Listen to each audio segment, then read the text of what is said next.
قرآن کریم کی جس آیت میں نبی کریم صلی اللہ علیہ وسلم کے اہل بیت کے لیے اللہ تبارک و تعالی نے پاکیزگی کا اعلان کیا ہے کہ اللہ تعالیٰ تمہیں پاک رکھنا چاہتا ہے، یہ آیت اس رکوع کا حصہ ہے جس میں شروع سے لے کے آخر تک اللہ جل جلالہ کا خطاب ازواج مطہرات سے ہے۔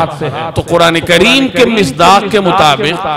اہل بیت کا جو اولین مفہوم ہے اس میں ازواج مطہرات داخل ہیں، اور ویسے بھی یہ عام طور پر بھی معاشرے میں اہل بیت یا کسی بھی شخص کے گھر سے اس کی بیویاں ہی مراد ہوتی ہیں۔ نبی کریم صلی اللہ علیہ وسلم نے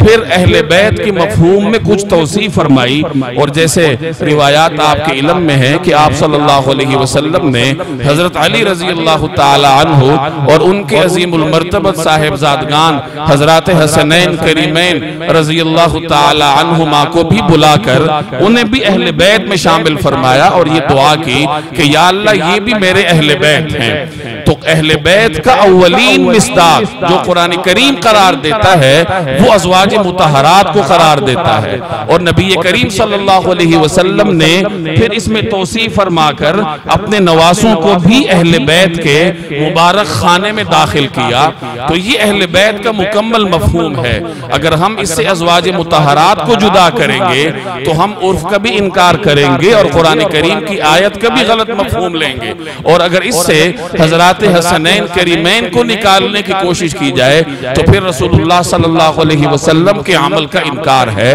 تو یہ مکمل گھرانہ ہے جناب رسول اللہ صلی اللہ علیہ وسلم کا۔